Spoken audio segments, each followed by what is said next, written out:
일반 그 성인들에게도 어렵다고 소문난 시험인데 한국사 능력 검정 시험을 만 8살에 95점. 거의 만점에 가까운 점수로. 와, 한국사 능력 검정 시험 8살에 봤어요, 이걸요? 네, 95점으로 합격했습니다.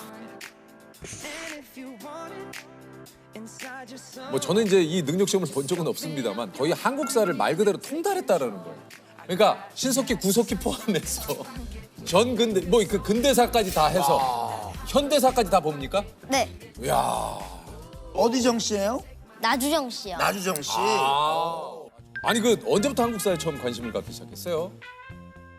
4살 때 아빠가 차 안에서 한국을 빛낸 100명 위인들 노래를 꽂고 들려주셨는데 그거를 계속 들으면서 노래 따라 부르게 되었고 하나님과 유족들 종교지 여겨 같이 써도 서벽시 역사를 흐른다.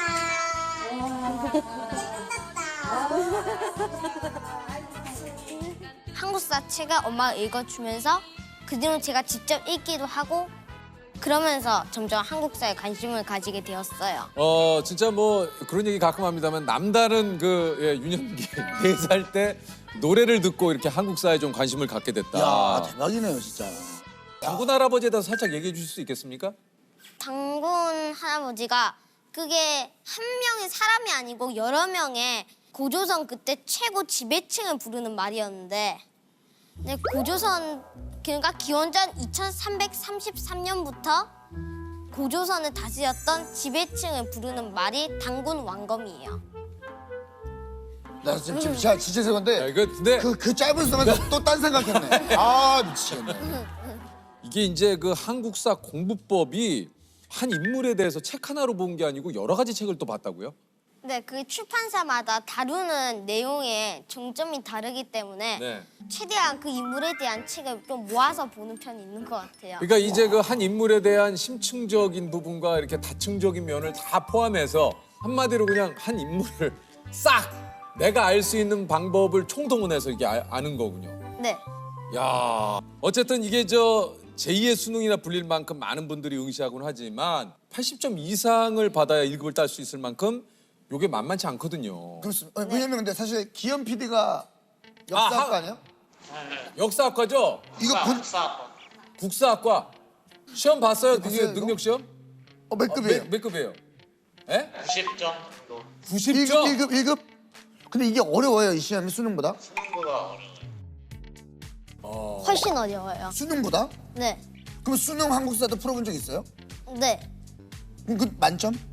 네, 와, 수능 한국사 만점이에요? 네. 허기가 그렇겠다. 아 이게 어렵구나. 야, 이걸 정확하게 나 진짜 오늘에 그러니까 보통 우리가 이제 연역 순으로 외워요. 가보개혁 뭐 그다음에 뭐 여러 가지 을미사변 뭐 이런 을사조약. 뭐 몇 년도 뭐 야, 이 참 진짜 대단하다. 아 그리고 조세호 아저씨 의사조약이 아니고 을사 의사늑약. 늑약. 늘사. 네. 아 왜냐면 조약은 서로 합의간에 보는 거고 늑약은 일방적으로 하는 그렇죠. 게 네. 제가 또. 그때 네. 군대가 막 총을 겨누고 서명해 이렇게 했으니까 늑약이라고 볼 수 있는 거죠. 늑약.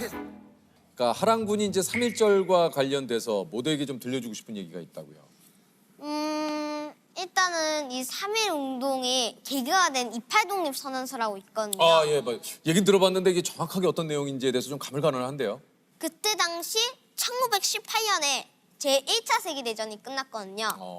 그때 연합국이 그 동맹국 즉 독일, 오스트리아한테 막 식민지를 해체하고 막 이렇게 협의를 보려고 파리로 가서 막 이렇게 이야기를 해보려고 했는데 이게 바로 파리 회의거든요. 파리 광화 회의죠. 네네네. 소수의 민족들이 자기의 독립을 알아서 정하게 해주자.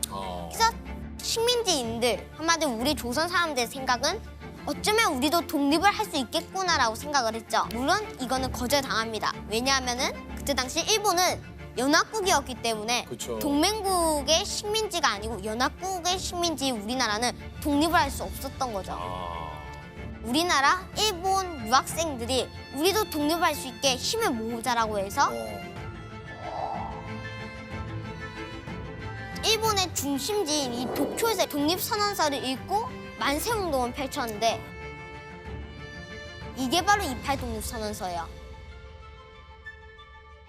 그 뒤로 그 소식을 손병이라는 그 선생님께서 듣게 되었고 우리도 가만히 있을 수는 없다. 만세운동을 펼치자라고 해서 만세운동이 일어난 계기가 된 것입니다.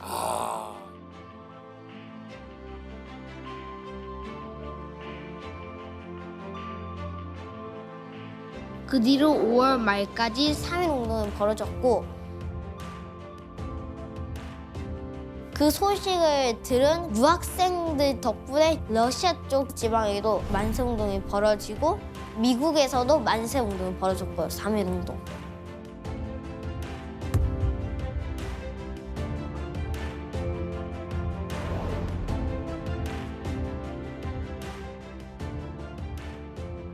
우리 또 3.1운동 하면은 유관순 네. 열사. 네. 예. 이 외에도 우리가 좀 기억해야 될 인물들이 좀 계시죠? 네, 저는 윤영숙 열사를 뽑았는데 예. 그 분께서는 그 열사께서는 광주 소피아 여고를 다니고 계셨는데 아. 소피아예요. 소피아 말고. 네. 네, 만세운동은 벌어진 거예요 그때. 음. 그래서 그쪽에 강주에서 만세운동을 벌이는데 이때가 3월 10일이었어요. 예. 왼손에 태극기를 들고 계셨거든요. 근데요. 팔이 잘렸어요. 어우. 일본군이 칼로 무참히 팔이 잘랐거든요.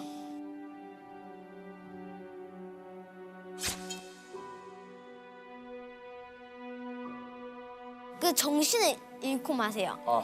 그런데 만세운동 소리를 듣고 일어나서 오른팔로 태극기를 집어들고 만세운동을 펼치신 거예요.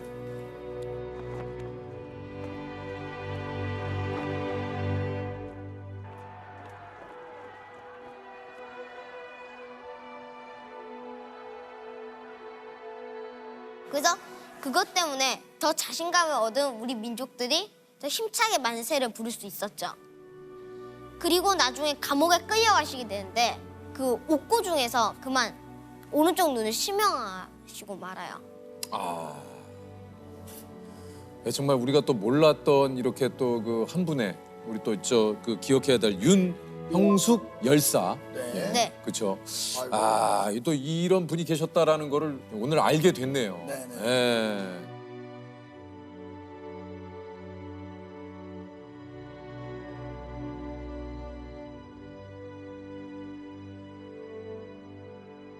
일제감정기 슬픈 역사이도 역사인데 그래도 우리의 자랑스러운 역사 중 하나니까 배워야 된다고 생각을 하고 왜 자랑스럽냐고 물을 수도 있는데 그래도 우리나라 독립운동가들이 친일파로 다 병제되지 않았다는 거 그리고 우리 독립운동을 위해 열심히 노력했다는 거 아무리 탄압해도 내가 태어난 고향이자 우리나라니까 꼭 지켜야 되는구나. 그 분들의 희생 덕분에 우리나라가 1945년 8월 15일에 독립할 수 있었던 거죠. 그래서 그런 독립운동가들이 세운 이 태극기를 앞으로는 다시 무너지지 않도록 잘 지탱해줘야 된다고 생각을 해요.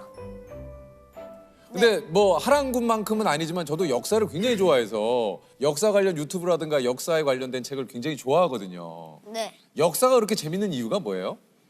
역사가 우리 민족의 막 그런 발자취 같은 거거든요. 네. 발자국 같은 거.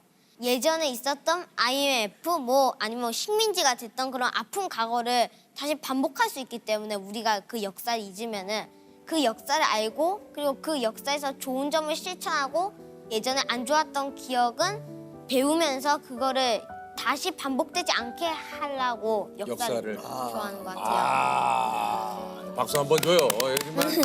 정말 지금 우리 이 시대를 살아가고 있는 많은 어른들에게 좀 해주고 싶은 얘기 없습니까? 물론 역사가 지루하고 그러지만 그래도 우리 역사는 우리가 꼭 알아야 되는 것 중 하나고 우리가 그 역사를 아픈 역사라도 모르고 살 수는 없으니까 역사에 대해서 관심도 조금 많이 가져줬으면 해요. 아, 알겠습니다. 많은 분들이 노력한 탓에 이 대한민국이 생겼다고 봐요. 그래서 조금 불평불만을 해도 되지만 그래도 우리나라가 실제로 가보면요. 우리나라가 제일 살기 좋은 나라인 것 같아요. 경제도 다른 나라한테 밀리진 않잖아요. 치안도 좋잖아요. 그래서 우리나라 같은 나라는 거의 없다고 봐요. 그러니까 저는 우리나라가 살기 제일 좋은 나라고 봐요, 여기서는. 이 독립운동가들 열심히 세우신 이 대한민국을 좀 버리지는 않아줬으면 해요.